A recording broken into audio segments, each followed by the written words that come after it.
want to talk to you today about on sustainable development.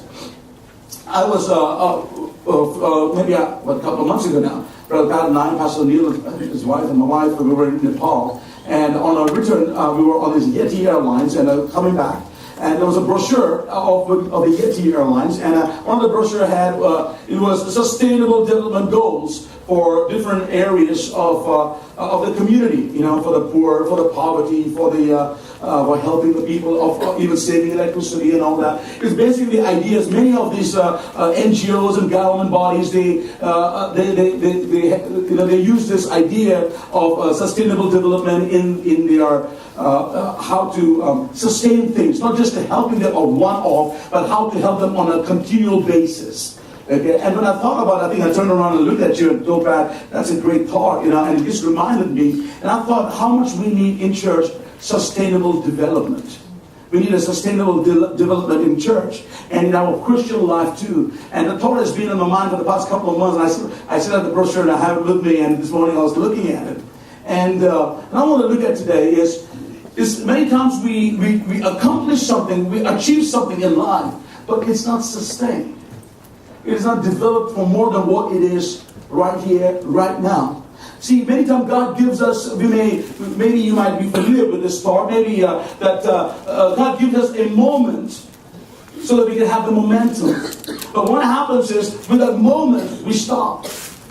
And we have the moment with God, we have the encounter with God, but we don't turn it into a momentum. So we are not able to witness a sustainable development. And I would like to employ that idea this afternoon so that for us to understand, and I would like to talk to you about it today a little bit more. Let's go into Romans chapter 8 verse 37. The Bible tells us this is an idea of what God is teaching us about sustainable development in a believer's life. He tells us this: yet in all these things you are what? More than conquerors through Him who loved us.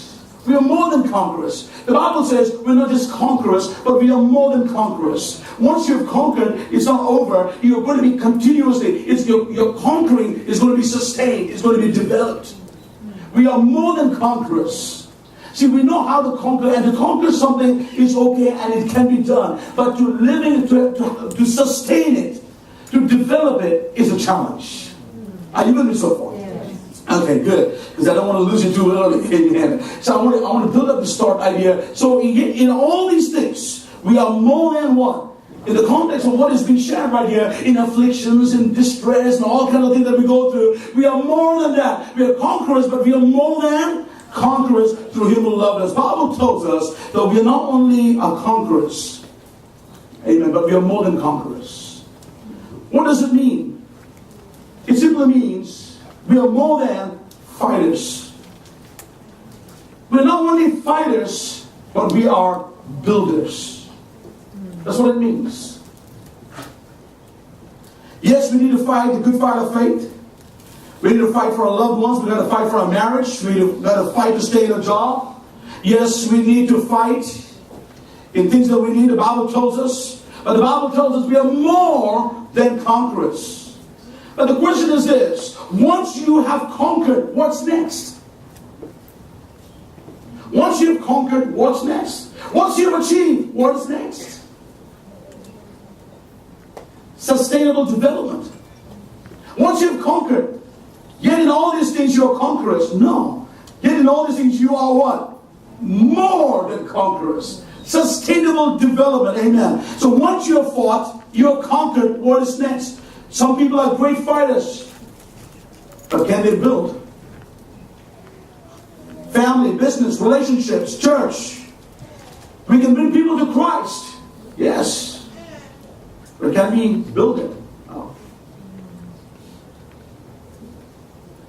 Some people just win people to the Lord.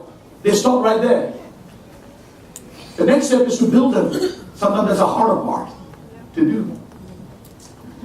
Over the past couple of decades, we have seen a lot of wars that's been taking place.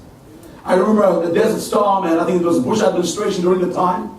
And I believe so during the time, and the U.S. Army was going in. And 30 days they conquered Iraq. 30 days. Part of today is being developed. Rebels and society everything, and there's development. They conquered. But after that, what happens? In a relationship, people can fight for their loved ones. After the fight, can they look out for each other? See, you can marry a trophy wife. The question is, can you keep her?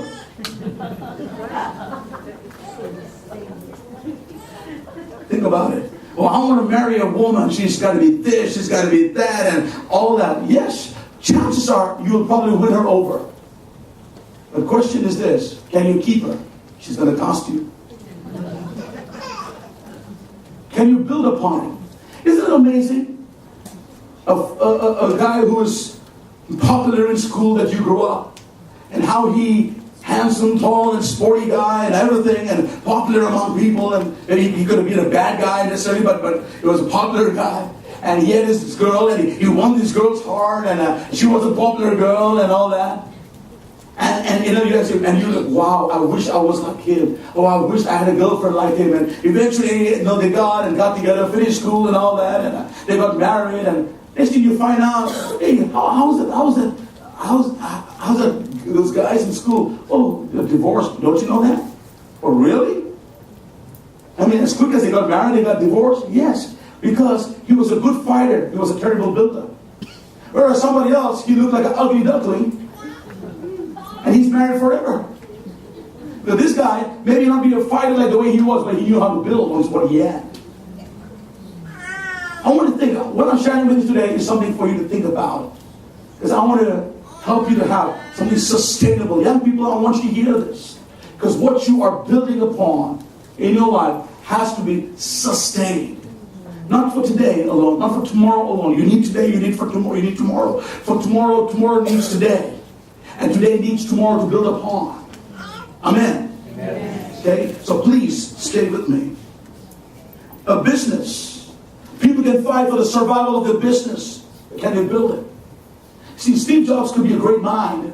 He was a great mind. But he alone couldn't build a company. He needed a whole bunch of people around him to build a company. Is that correct? Yeah. See, just because you're a great inventor doesn't mean that you're a great builder of business. There are great innovators who are still sitting down in their home with their product.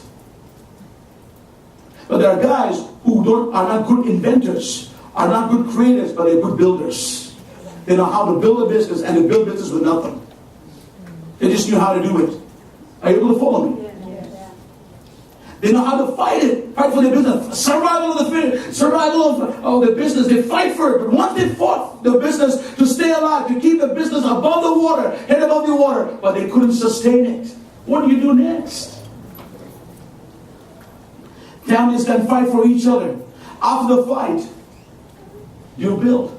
So if your family is always fighting, there is a problem. If your marriage, if you're always fighting, it's a problem. If you're fighting, they do say the first 5 years of a marriage especially is one of the challenging and difficult time.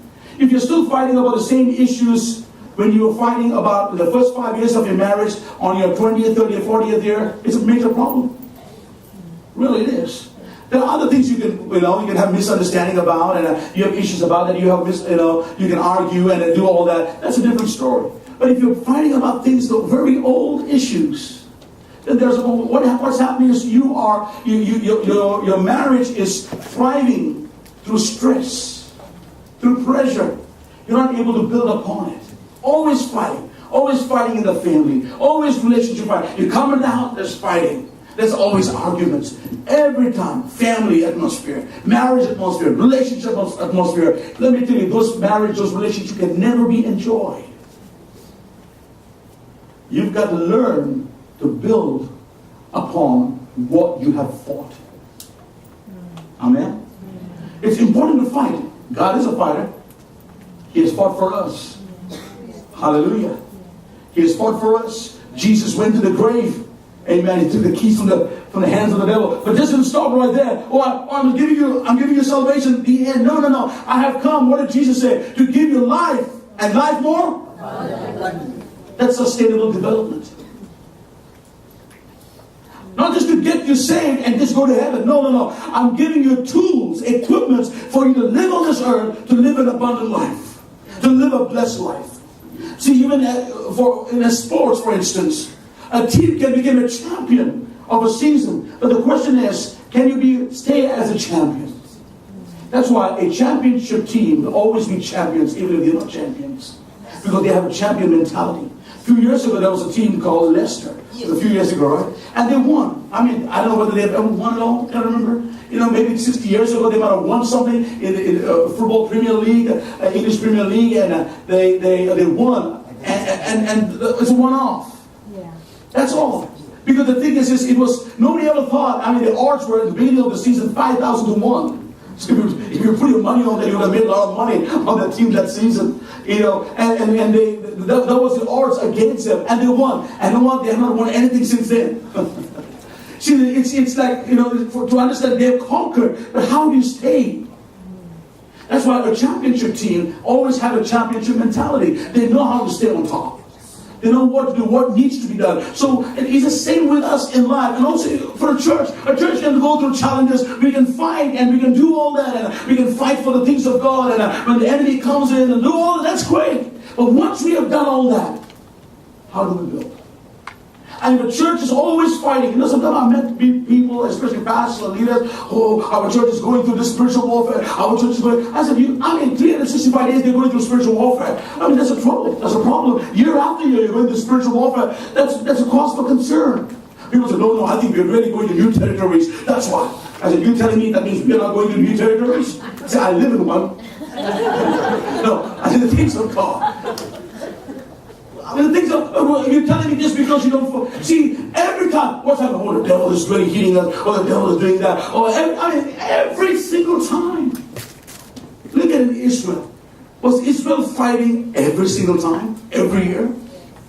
Every year? No.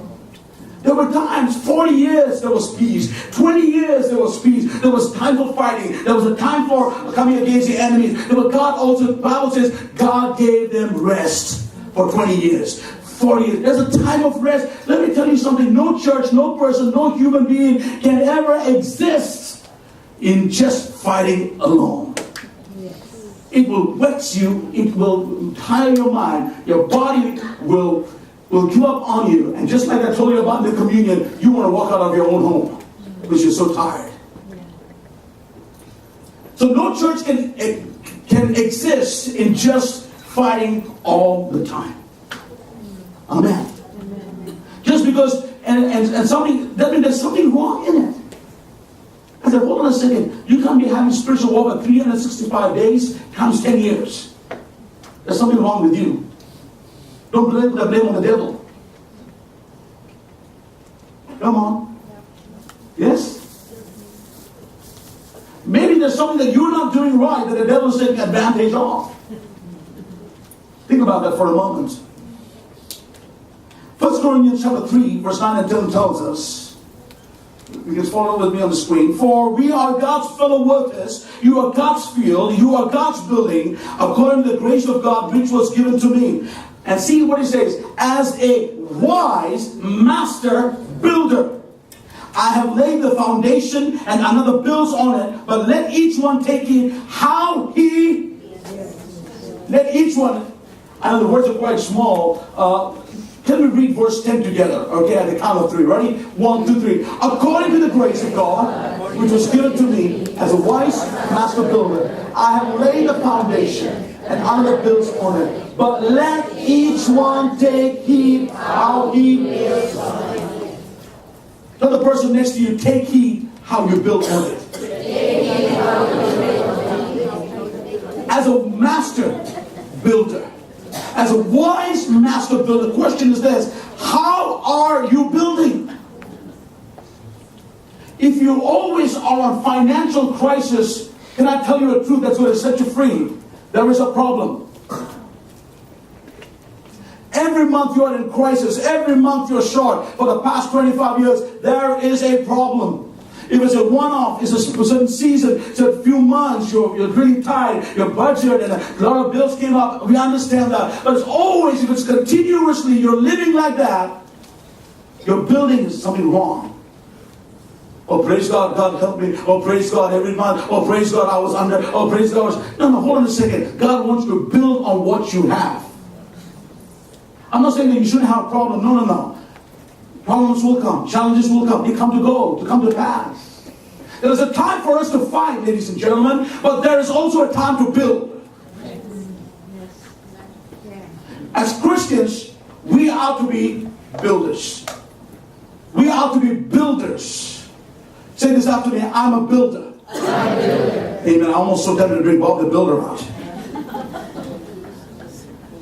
We are builders.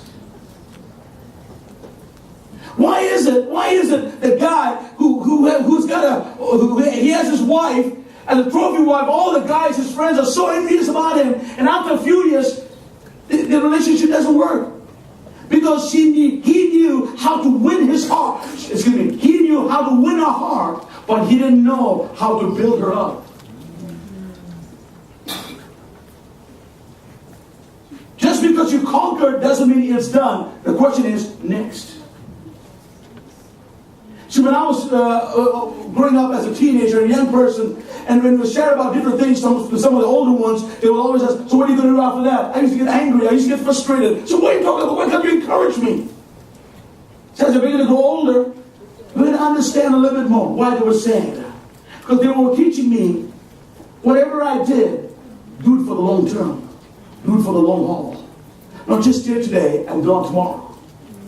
Build something for the long term. Amen. I want you to get your thinking. Are you building or are you fighting? Are you a builder or are you a fighter? We are both. Actually, we are both. Say this after me. I'm a fighter. I'm a builder. Yes, you're both. But building has to follow up with fighting. Once you fought for your children, once you fought for your marriage, you know how many times I've seen marriages healed, restored. But a matter of time, they fall apart again. Why? Both of them do not know how to build it. They will say, oh, it's all done. Everything's okay. Everything is not okay. The hard work begins now. Hard work was not just coming back together. The harder work, that was hard work, but the harder work is to build. So God has called us to be what? Wise master builder, and let each man take heed how he builds on it. How do you build on it? You know, the Twin Towers, today they have, I think we call it one World Center and one World Trade Center, and they have other monuments in the place. But a survey was done before it was built, and about the rebuilding of the Twin Towers. In that survey, this is some of the response of the people. And one of them said, I believe the towers should be rebuilt just as they were. Maybe one story higher. Another 25% said, I believe that a different set of office buildings should be built on the same location. Another 25% said, I believe we should build a memorial park in that location. The point of the survey was that virtually 100% of the people said, we need to rebuild. So whatever it is, we need to rebuild on something. Now, everybody, they had different ideas, but what everybody agreed on, for us to come back, we got to rebuild. Yeah. The only way you're going to come back in your life is by rebuilding. If you want to get back in the game, you want to get back into the swing, you got to want to get back and grow and accomplish and be successful and be fruitful in your life, you got to build. Imagine if the land was just, ground zero was just left there in the Twin Towers. Everybody, they'll be mocking. Nothing is there. Look at that. We put it in shade. Nothing's happening. But today they have monuments. They've built. What happens? The dignity of the people. Because once again, it's restored. There's something within us, in all of us, that says that I need to rebuild. Or I need to build. There is something within us that causes us to fight and also to build. Because that is a characteristic of God. He is a fighter and a builder. So I want you to think about things in your life right now that you need to start building. Because if you're always in a survival mode, you will never build. You'll always be, always fighting, always in the place, always in crisis, always in trouble. It's a problem. You know, have you heard stories or, kids always get into trouble in school? Have you heard the stories like that? Always. Doesn't mean, what does it mean? There's a problem, isn't it? Always. I mean, the kid smiles, he gets in trouble, right? I mean, it's like every single time the kid is in trouble. Every single time. Why? That child needs to learn to build up on in his life, in her life, to build up a relationship in so many different areas. Okay, so the thing is that we are not only fighters, but we are builders. God has given you the ability to build. Many times we only talk about we have won this, but the question is, what next? What are you going to do after? Nehemiah chapter 4 verse 17 gives us a very good illustration on this. Here Nehemiah is building the wall. God has given him that vision to do that. And Nehemiah 4:70 tells us, those who built on the wall and those who carried burdens loaded themselves so that, watch this, so that with one hand they worked at construction and with the other held a... They were building this wall. They were building with one hand and at the same time ready for a fight if they had to. That's the position that we need to take. When you need to fight, fight. But meanwhile, build. Don't just keep on, don't live your life in a way of just looking for a fight. Some people just thrive in fights, really. Some families just thrive in fights. If they don't fight, they don't feel normal. A couple will never feel complete in a day if they haven't had a fight. Why? It's become a second nature. You have to have, and you look at each other like, something is wrong today. You didn't have a fight. Have you ever had a dinner or something, and you look at each other, you know what? First time, we never argued about anything. Strange. What happens? Peace becomes strange. Building becomes strange because for once you have done something right. Maybe you held up your mouth, you were sensitive to what you're going to say. Whatever it might be, dynamics might be. You have learned to what? With one hand, they worked. Build. And construction. And the other hand, what did they do? Fight. The devil comes to steal, to kill, and destroy. Fight the devil. Get back to work and build. Because what's going to sustain is not just what you fight for, it's what you build for. After you have built, you got to fight. After you have fought, you have got to build. There are three kinds of people in the world. Three kinds of people in the world. People who make things happen. People who watch what happens. Or people who watch what's happening. And people wonder what just happened. Three kinds of people in the world. People who make things happen. People who watch what's happening. And people who wonder what happened. So which one are you? Amen. You want to make things happen. Build it. Build your marriage. Build your family. Can I tell you something? I look at my kids right now. Time goes by so quick. I don't have much time with them, really. Close my eyes. Next thing I know, they're going to move on to different things in life. I told my kids 5 years ago, 6 years ago, watch what happens to our family. Things are going to change so quick. And it does. Treasure what we have. It's different when everybody's small and young. Things will change. Things will change.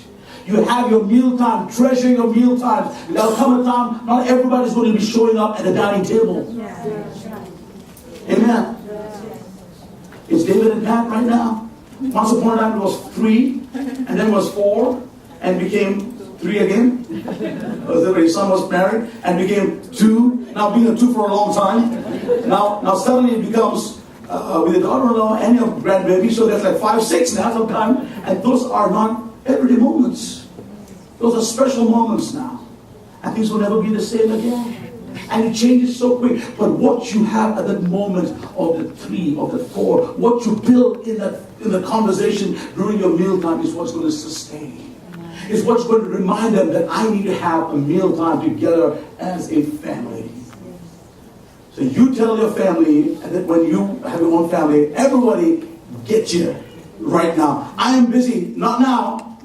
I like what Brother Willie said. Is it correct, Mrs. Rowe? He says, dinner time. Right? And if the family members are not there in 5 minutes, they can't eat. Is that right? They can't eat, really. If they're not there in 5 minutes, even if they come after, they can't eat no more. That's it. Because that's the call.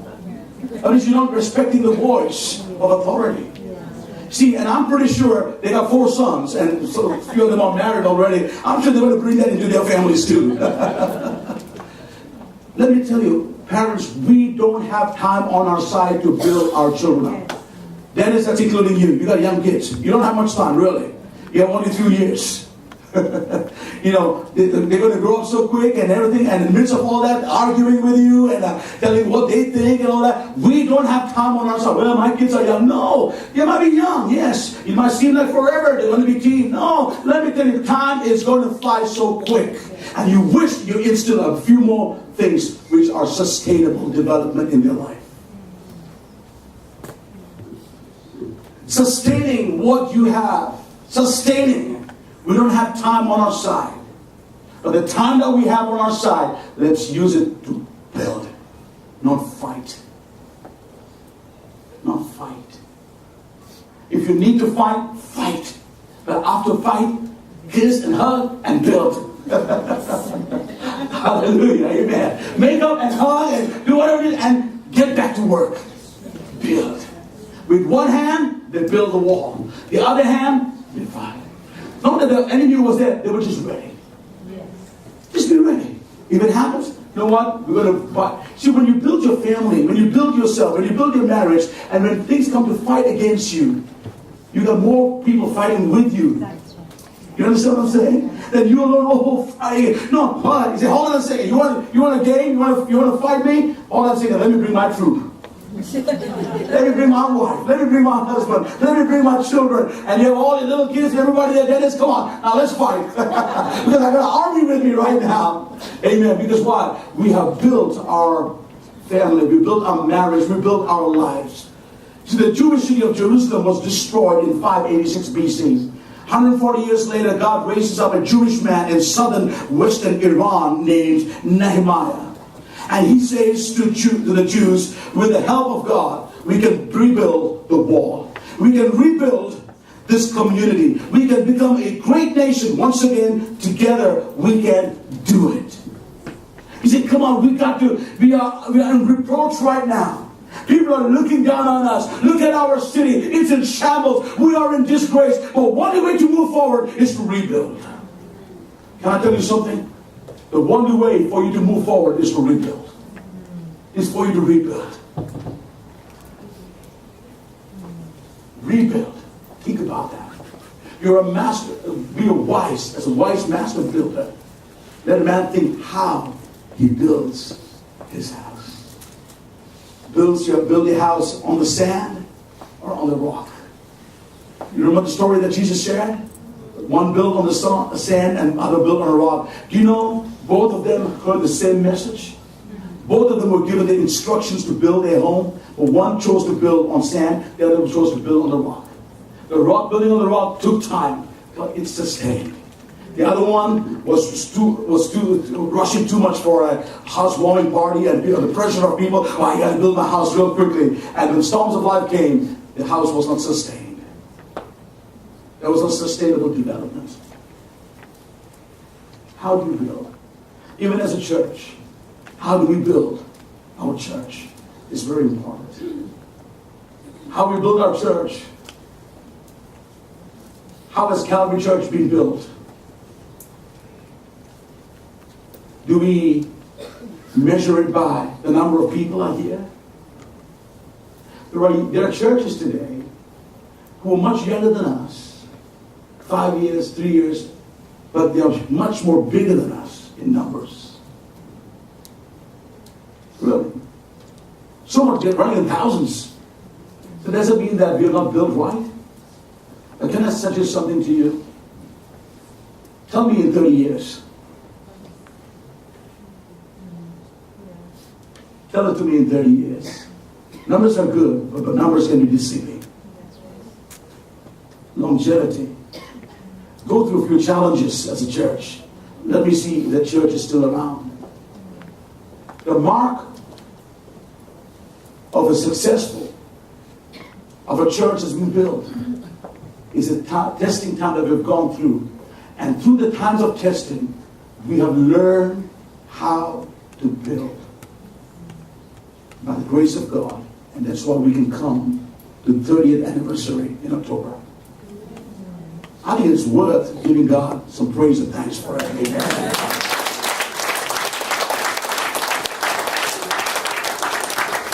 We can boast whatever we don't want to boast about a church. We can boast.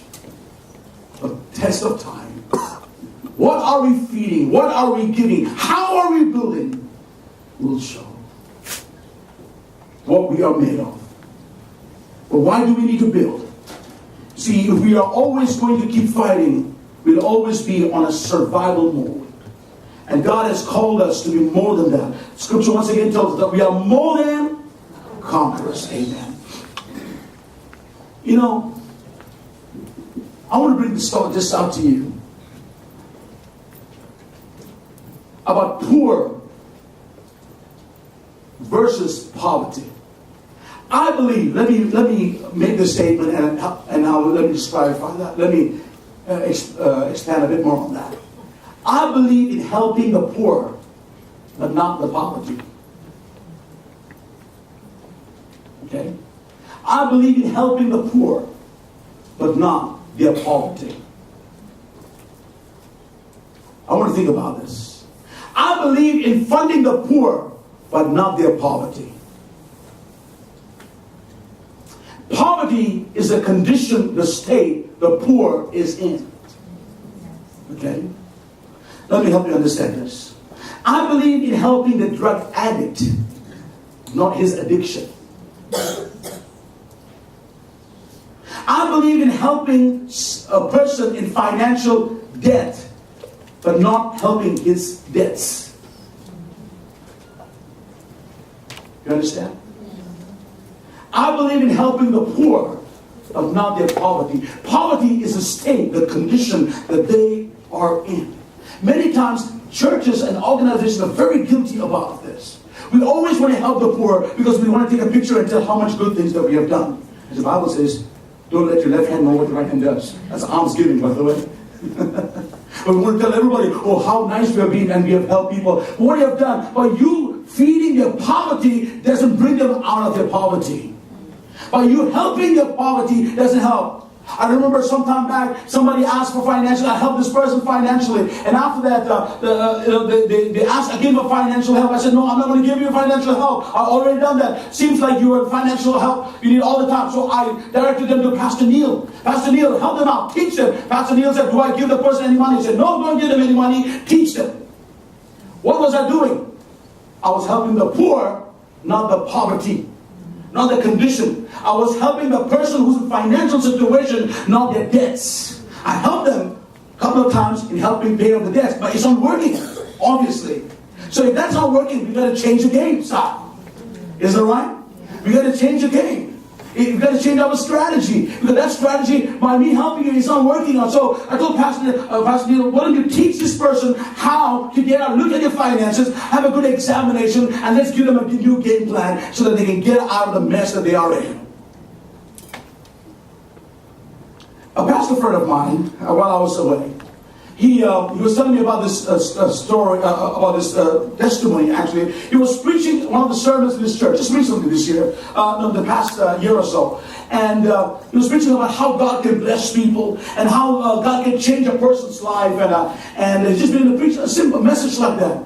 And there's a certain group of people in his church who are from a very poor area. Or from a very poor area. Actually, this pastor friend of mine is in Malaysia, and a very poor area. And the church has a band. Okay, so what happened? This group of people from the poor area would use the church van every Sunday, and they will come because they didn't have enough money to come and quite a distance to come. And so one of them has volunteered in that area to drive. So they have been doing that for 10 years. So they will use a church van, all right, for 10 years, so they can bring everybody in that area, the poor area, everybody to church, and it's good. And the van is there for the purpose and everything. And the group of people heard this message. That God wants to bless them and God wants to do more in their lives. And after hearing this message, they came up to the pastor. They took the van key, the church van key, and gave it back to the pastor. He says, no more. We're going to start coming to church by ourselves. We don't want the church van no more. Okay? Now you got to understand, they were poor and they were in poverty. All right? In the midst of that, the pastor began to preach that God can bless them. That we get them out of the poverty. And they took hold of that and they said they returned that church van key to them and said, no more, we're going to start coming to church by ourselves. We're going to believe that God can bless us. We believe that God can prosper us and do so and so on and so forth. And do you know, as soon as they made the stand, one by one, God blessed them with a car. God blessed them with a promotion. Can you see how poverty can keep you, can limit you? We always want to hand out. Oh, I want something from the church. I want something from the floor. Oh, brother so-and-so's got money. Oh, sister so-and-so's got money. I want to hand out. Come on, rise above it. God's got more for you. These people who were under the lid of poverty, this pastor, he was speaking to the poor, not to the poverty. But what was happening? By them giving the van, it was funding the poverty. Oh, I can save money. I got no money to go to church. But they got money to other things. But a revelation came upon their mind and said, you know what? We're going to return back this key. We're going to believe God. People, they got blessed with brand new cars, new jobs, promotion, blessing because of God. What happened? They got out of their poverty. I believe in funding the poor, but not the poverty. I believe in helping the poor, but not their poverty. Amen. And I believe that's why many times we allow these things. And what happens? Now they can build upon something. All the years, they were fighting for survival. They were fighting, how can we stay alive? We don't have enough money. We don't have enough of this. They were trying to keep their head above the water by coming in the church van. But they took a step of faith and said, we're going to believe that God can bless us. What did they do? They started becoming builders. They got blessed above and beyond. Amen. One by one, God began to bless. So what do I need to build? What do I need? What do you need to build? What do I need for the sustainable development in my life? What do I need? You need, first of all, to have a vision. You need to have a vision. And that's exactly what Nehemiah did. In Nehemiah chapter 2 verse 11, it reads this way. So I came to Jerusalem, and there 3 days. Then I arose in the night, and I and a few men with me. I told no one what my God had put in my heart to do in Jerusalem, nor was there any animal with me except the one which I rode. And I went out by night to the valley gate, to the serpent well, and the refuse gate, and viewed the walls of Jerusalem, which were broken down, and its gates which were burned with fire. Verse 14. Then I went unto the fountain gate and to the king's pool, but there was no room for the animal under me to pass. So I went out in the night by the valley and viewed the wall. Then I turned back and entered by the valley gate, and so returned. And verse 16, and the officials did not know where I had gone or what I had done. I had not yet told the Jews, the priests, the nobles, the officials, all the others who did the work. See, before we build anything, we need to have a vision. Before Nehemiah didn't say, hey, come on guys, we're going to build a wall. Let's come on, bring all the bricks and everything. We're going to bring the tools. No, he had a vision first. He walked around the place. He got a vision. The Bible tells us, without vision, people perish.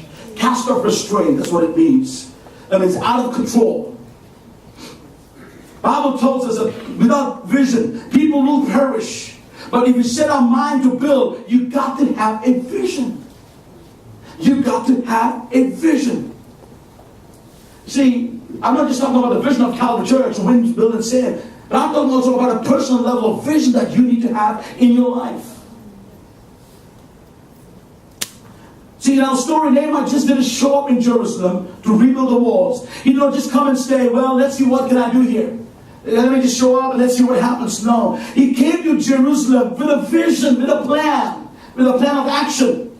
That's why he took time to go around and get a feel for the place. Get to see what can be done. Nobody was with him. He was getting a mind of God. At the same time, say, God, give me a vision. How to build it. Because why? If you see later on in chapter 2, chapter 4, chapter 6, there are a lot of people who are coming against him. To withstand all that, you've got to have a vision. If you want to be a builder, you've got to really have a vision. How can you build something without a vision? Every building, before it's built, you got to have a model. It's a vision of what it's going to be like. Is that right? And you know exactly how it's going to turn out to be, how it's going to look. So you know exactly, at least maybe not exactly, but almost have an idea. You got to have a vision for that. And where the place are going to be, what things are going to be, where things are going to be placed. So he began to fast and pray and saw the Lord God and put a vision in his heart. And he came to the place with a vision and he knew what he was going to do. So whatever area in your life today might be, you want to build something, you need to have vision or else you will never achieve anything. No vision, you will perish. You will just conquer, but you will never be more than conqueror. You want to be more than conqueror, you want to have sustainable development, you have to have a vision in your life. You'll always be on the survival board, never able to build. You will not be able to build without a vision. So God will put a vision in your heart. And what he wants to accomplish in your heart, if you ask him for it, you got to build on it. Ask God for the vision. You got to have, and let me just give you some practical ideas on how to build on this vision, real quickly. All right? There's 7 things up there, and I want you to look at. First of all, you got to determine your position. Where are you at? Where are you at? So you can never go anywhere in life if you don't know where you are first in life. Amen. Is that correct? Has anybody called you and said, hey, I'm trying to come to your home, but I'm lost? Have you heard that before? The question you're going to ask is this: where are you at? Okay, I'm in exit D. I see a Maxim Bakery. I see a Hansen Bank. Okay, I know where you are at. Okay, you're in the wrong place. Now, this is what I want you to do. What happened? You determined your position first. First of all, if you want to build something, you want to get a vision, you got to determine your position. If you don't determine, that means you got to know where you are at. You have to have a very honest assessment of yourself. That means you got to find out if you're broke, say you are broke. Oh, I'm not a negative confessor. No. Jesus didn't say ignore the mountain. He said speak to the mountain. Don't act like the mountain doesn't exist. If there's a mountain in your life, speak to it. Address the issue. That's what he's saying. So determine your position. I'm really, you know what? I'm really building on my marriage. We are fighting from morning, daybreak to late at night, and our children, just the whole dynamic's not right. Our finances, just always we are in survival mode. Something's got to change. Something's got to change. You got to determine your position. You understand? Secondly, you got to define your purpose, meaning why and where. Why am I doing this? Where do I want to go with this in my life? Number 3, you got to diagnose the problems. That means you got to foresee what are some of the limitations, present conditions that you are in. What are some of the limitations that you're faced with? I'm not able to do this. I don't have enough resources. I don't have enough support. What do I foresee might be happening? You've got to diagnose the problems.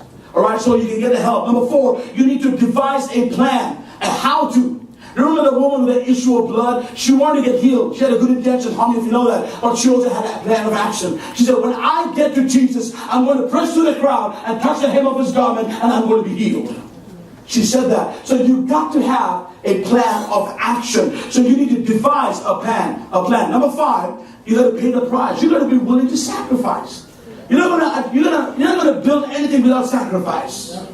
See, a lot of people are building a lot of things in life today. They're sacrificing their family for their own glory. Sacrificing their children, relationships, and marriage for what? For building their own career. You're going to build something in life. Do you know that? Do you know that? You actually, every one of us in this room, and everybody who hears my voice, under my voice, you are building something. The question is, what are you building? That's right. Building stuff that's going to last, or something that's going to perish as soon as the slightest of tests and problems come your way. Number 6, you have to depend on people. You can't make it on your own. You need people to help you. Nehemiah could have had the greatest vision, but the thing is, he needed people to help him. You need a community to come around you, to stand with you, to help you. You need somebody to say, brother, would you pray for me? My sister, would you pray for me? Can I call you sometime this week when I'm going through it? Can I just give you a call? We need help. We need help. Amen? So you have to depend on people. Number 7, you got to be willing to accept change. That means leave your comfort zone. You got to be willing to leave your comfort zone. See, Moses was back in the desert. He's taking care of business. And God showed up and spoke to him. And God put a vision in his heart right there. And Gideon was living his life from crisis to crisis, living in fear. God said, you're a mighty man of valor. You don't need to live like that no more. You don't need to live, grind in a place like that no more. I'm giving you something more. You're a mighty man of valor. What kind of vision do you have? What do I need to build? What do I need? First of all, you need vision. Secondly, what you need is next Sunday. We'll continue with that. But let me say this. Do you have a vision? Because you need a vision to help you sustain it. We come to church. The first 9 weeks of the year, you heard about Malachi. You heard about Malachi. We got excited about Malachi. We talked about our attitude at church. We talked about, we heard messages like the offering today, amen, of different levels of all types of giving of offering. We talked about how we got to honor God's house, how we got to come to church early, how we shouldn't be gathering outside the church and we should be in. And that's all we get excited. But is it just for 1 week? Or is it sustained? Is it sustained? We need sustainable development. When you go to Bible studies, can I encourage you, when you go to iConnect group, you have different Bible studies. For those of you who have done different courses, Covenant course, and now and Malachi and all that, have a vision. Don't just study for the sake of studying. Come on. Have a vision. What are you going to do after that?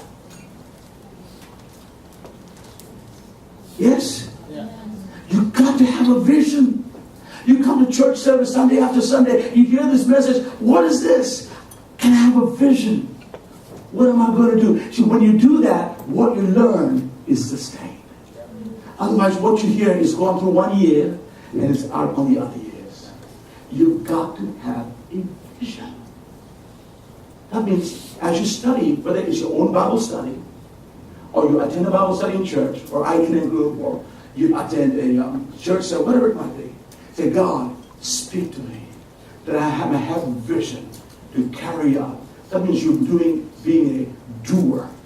You're building your house. You're building a house.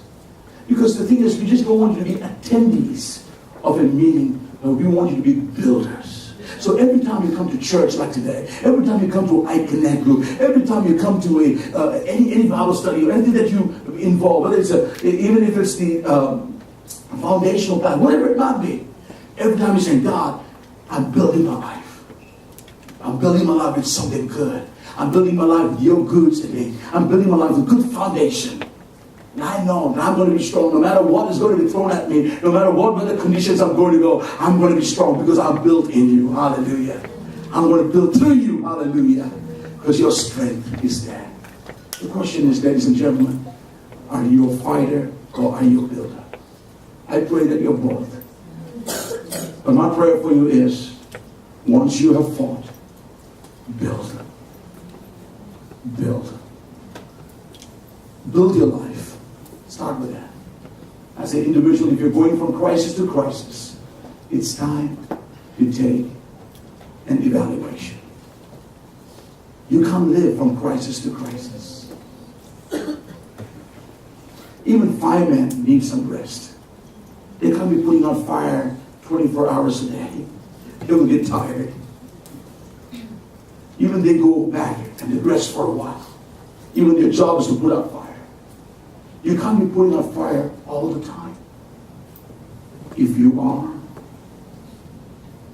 you've got to take an evaluation. You've got to think about a few things. And don't keep saying, oh, the devil, oh, the devil. Let me tell you, the devil can only take what you give. I'm not giving no credit to the devil, but let me tell you something. I live for God for a while. The devil can only work with what you give the devil to work with. The Bible says do not give a foothold to the devil. That's all. The devil can only work with what you give the devil to work with. So stop blaming the devil. You take responsibility and you start building. And when you start building, that's how you defeat the devil. You put shame on his face. The shame you try to put on your face. I believe you're a fighter, but you're also a builder. I pray today that I've given you enough to think about. Think about. I'm not saying that we should never fight. I'm not saying we should never argue. I'm not saying all that. And that's part of life that happens. And who wants it? Those kind of things anyway in life. But stuff happens. We go through crisis. We go through difficulty. We go through financial challenges. We go through health issues. See, to have a health issue one time, a few times is one thing. But you're always having a health issue, it's a problem. How many of you know that? If Brother Pat, it's so good to see you, Pat. Amen. So good. I'd be glad to see Pat back in church, yeah? But you see, if Pat ends up in the hospital every month, is it a cause for concern? Or is it say, oh, well, that's all right, that's normal. Is that normal? No. I mean, this is the first time you went like in years.